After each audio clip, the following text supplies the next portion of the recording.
Thank you. As Claudia said, every year the group gets bigger.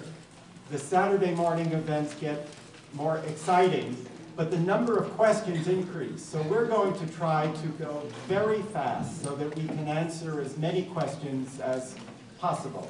And everybody in the group will, thank you, will be involved, and the questions are still coming, as you see. Keep those cards and letters coming. Let's start with an important one. What are your thoughts on Dr. Paolo Zamboni's CCSVI treatment for MS? How many in the group know about CCSVI? Almost everybody. This is a theory that MS is caused by blockage of veins, and a release of the blockage called the liberation procedure has been proposed as a cure for MS.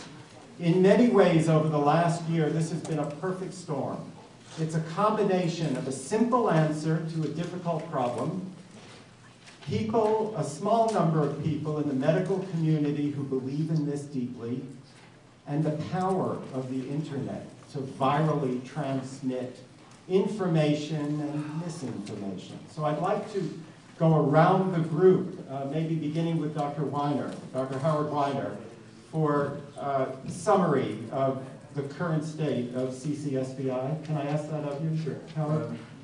It's not very complicated. It was an interesting theory, but unfortunately it's just simply wrong. So I think we have to accept that. There may be people here who are hoping for it or having some of the treatments, but all evidence demonstrates that it's wrong. And I kind of think, I'll show you, we go by science and we go by how things happen, but I'll give you a simple example.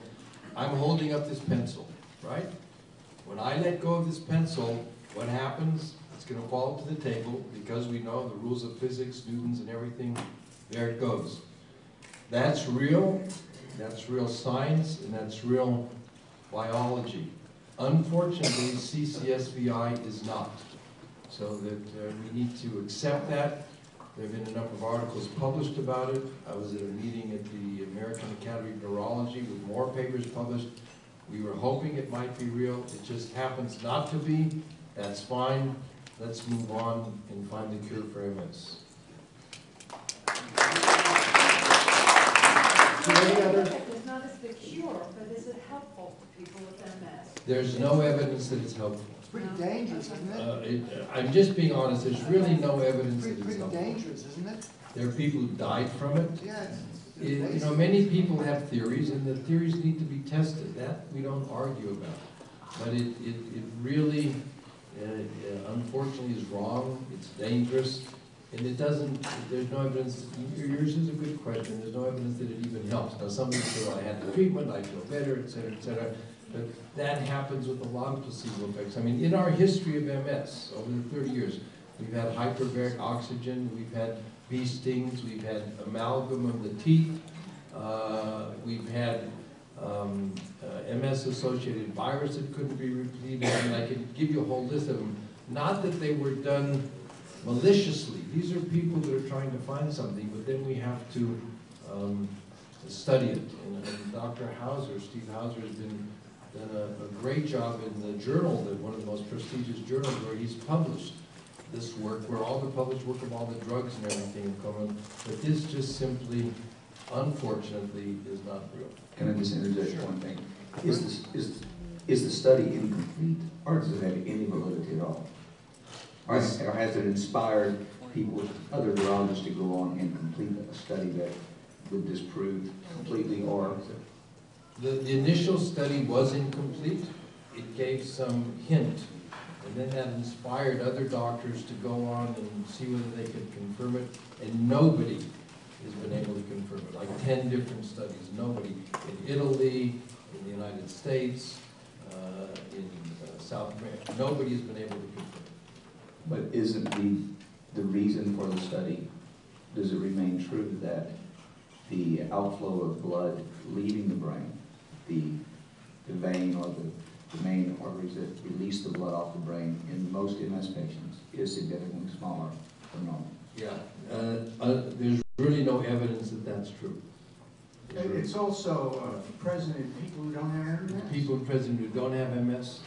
But I'm saying in the people who have MS, the study said that the majority of patients, MS patients, like overwhelming 70 to 80% of people who have MS, that one tube feeds blood onto the brain, the tube that drains the blood off the brain is significantly smaller in 70 to 80% of MS patients. Is that true or not?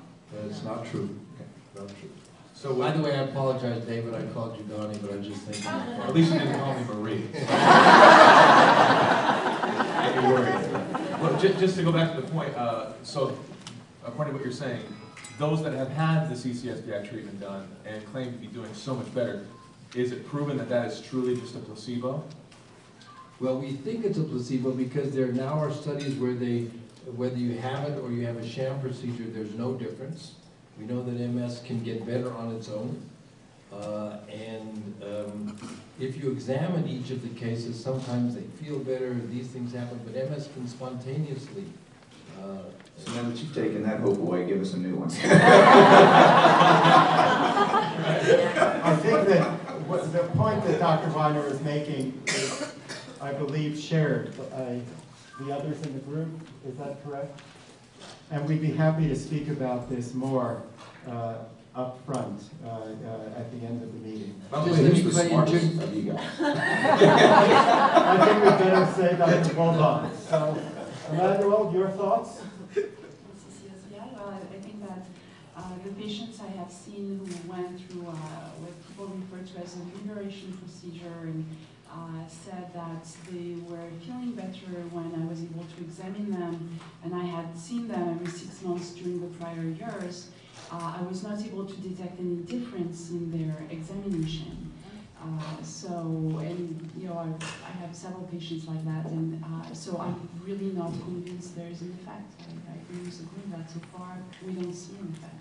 Clayton, in answer to your question, I can give you 15 or 20 things of hope. A new study on Wthout that showed something, anti-lingo, anti-nodal antibodies that rebuild myelin, stem cells that we can get from the skin of MS patients. There's a lot of hope out there.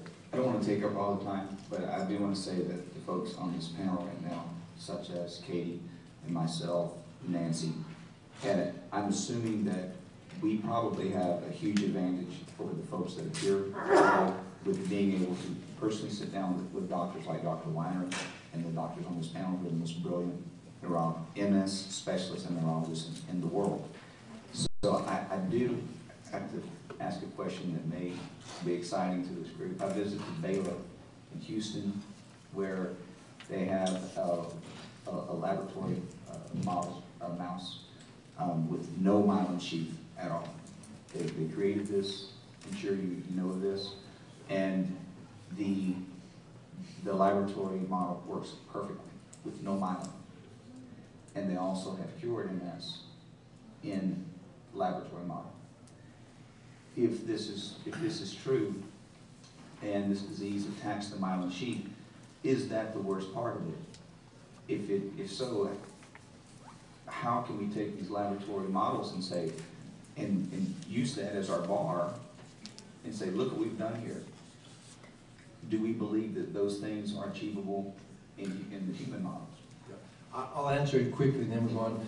What you said is true. One of the things that causes a lot of damage is not just the myelin, but the nerve underneath the axon, and some of those get damaged. So if you just have the myelin and not the axon, things can function. But the fact that some of those animals can function is very encouraging, because it means that if we can protect the axon and some of the other things and lose some of the myelin, we can still have function. So I think it's very exciting.